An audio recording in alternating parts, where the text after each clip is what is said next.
All right, Larry Krueger here from Levi Stadium for the Pig and the Pickle Krug Show with a little recap of 49er training camp practice, day number 15 of training camp down here in Santa Clara. Actually, the camp portion is officially over. It's not officially training camp, but you know what I mean. They're still getting ready for the regular season.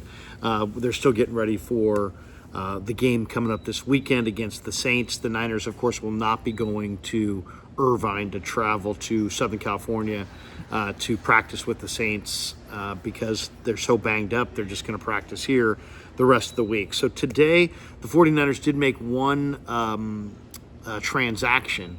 They signed defensive tackle Nick Williams, who had played previously with the Chargers. He was out here in uniform wearing number 69.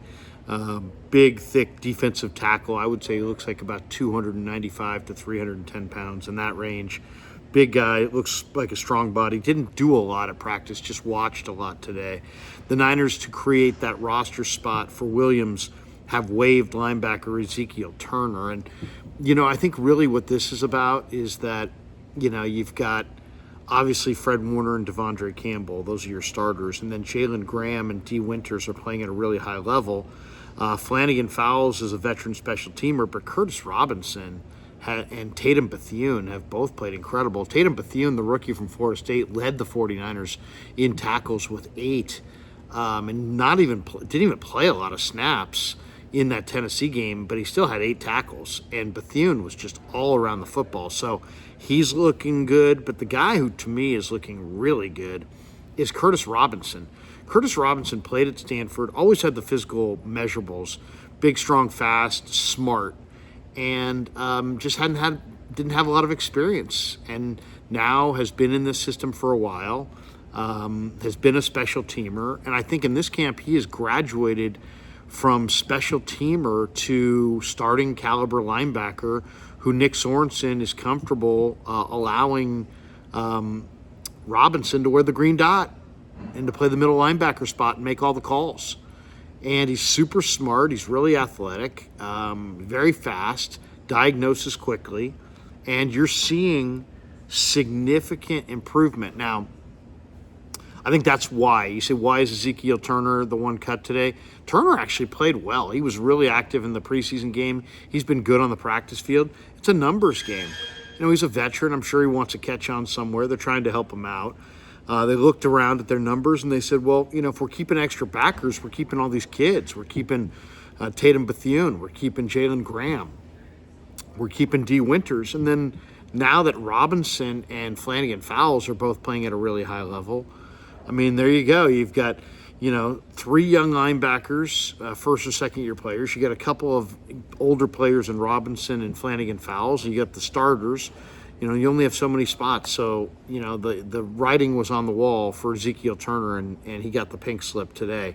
Brandon Aiyuk was at practice today wearing red and chatted briefly with George Kittle. Kittle would not divulge what exactly they discussed. I did ask Mooney Ward, you know, kind of an unfair question, I guess. I asked him, you know, how much do they need Aiyuk to win it all? And he's like, or do they miss Aiyuk out there? And he's like, hey, you know, we haven't played a game without him yet, you know, that counts. So, you know, he kind of deferred the answer. But, you know, obviously, I mean, the answer is, of course they miss him because he's a great player.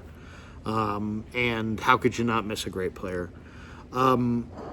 Practice highlights today, as far as, you know, throughout the practice, there was, you know, kind of I would say a little bit on the lighter side practice-wise today, but there were a number of highlights. Fred Warner made a really nice play against the run, kind of checked off on the running back on one of the run plays. Purdy had a laser to Jennings that was just an absolute dime. Allen hit the Cal kid Tongas with another flat dime in the flat, and he just, you know, hit Tongas in stride. Tongas is having a nice camp, the former Cal Bear. Purdy also had a touchdown pass to Kittle. Kittle celebrated by grabbing the ball and punting it into the air. But yeah, Purdy with a real nice pass in the red zone to Kittle for a touchdown. Jordan Mason had a really nice touchdown run. It looked like a touchdown run. Cody Schrader was strong today in practice. He had a really nice catch and a couple really nice runs. Keyshawn Vaughn, who didn't get any run in the preseason game against the Titans, but I imagine he will against the Saints. He's looking good. The guy who's struggling on the practice field, and it's just like it just isn't there, and it's Cam Latu. Cam Latu, I don't know who's going to make the team at tight end, but I'm pretty sure it's not going to be Cam Latu. He just fights the football. He's athletic, but he's not good. There's no consistency to what he does. And when you look at this position now, you've got Braden Willis, who can catch, run some patterns and catch the ball. You've got Saubert, who's a power blocker who puts guys on their back. You got Pline, who's a really nice-looking rookie, who's super smart, and he's 6'8". He's got great hands. He makes some rookie mistakes, but he's a terrific prospect. You have other guys there at tight end. Tongas is having a terrific camp, as I mentioned. I just think that, maybe the Niners, because they took Latu in the third round, maybe there's another team in the league that has a high grade on him that would be willing to flip either a player back for him or maybe a fifth-round pick or a sixth-round pick, some day 3 type pick, if they had a high grade on Latu, just so they, instead of having to pick him through off waivers, maybe a team will take a chance. But it ain't happening. I would be shocked if Cam Latu made this team. One thing that was interesting is Nick Sorensen seemed to indicate that George Odum is playing well enough to be the starter at free safety to start the year. So if Hufanga can't go week 1 against the Jets, get ready for George Odum at free safety. That's probably going to happen. I asked Sorensen about Curtis Robinson. He said, yeah, he's having a really good camp. Sorensen was also asked about D. Winters, said he had an excellent first preseason game. More highlights today. As I said, Cody Schrader had a really nice run. There was a Bosa blew up a flea flicker. Niners were trying to run a flea flicker, and Bosa kind of blew it up in the backfield and picked it up and ran it in for a touchdown. Everybody celebrated on that one. Mordecai had a deep ball that kind of hung and was intercepted by Jalen Mahoney. It's like we don't talk a lot about Jalen Mahoney, but Mahoney's actually looked pretty good.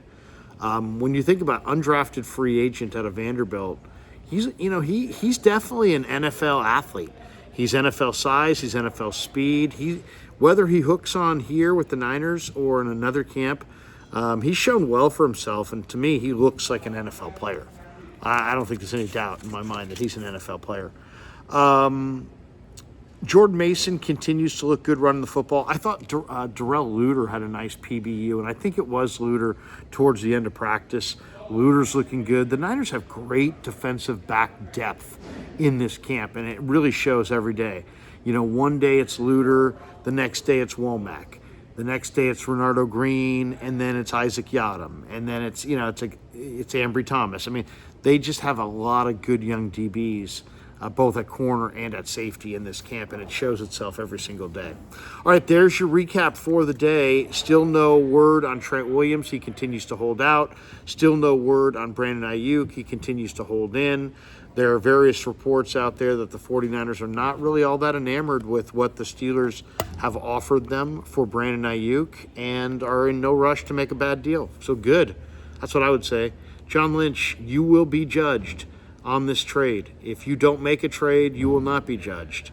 And don't forget that. So, if you hold on to this guy and make him play on the 5th-year option, eventually he's going to play on the 5th-year option. He may not be happy about it. It may be uncomfortable, but you guys hold the final cards. And to me at this point, I'm so disgusted by these Steeler fans and the Steelers, with their lowball offers. You're acquiring an all-pro 26-year-old wide receiver who's going to have 3 great years in the 3 years that lie ahead. And you're not willing to give, good players in return. There's no question that the 49ers should be getting back a Zach Frazier, a Peyton Wilson, a Minkah Fitzpatrick, George Pickens, players of that ilk. And instead, we're talking about, maybe Nick Herbig and maybe DeMarvin Leal and maybe James Daniels and maybe Dan Moore. And, for Brandon Aiyuk, at the end of the day, I think the 49ers should do things that make them better this year and worry about tomorrow. And having Brandon Aiyuk on the roster makes you better this year.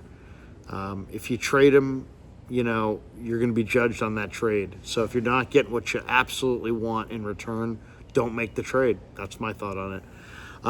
Thanks to Pig and a Pickle for being the title sponsor of the Krug Show. Thanks to Sharp Corner Sports Cards and Collectibles. Check out Pig and a Pickle. They're in Emeryville and Corte Madera. They're open 7 days a week from 11 a.m. till 8 p.m. or until they run out.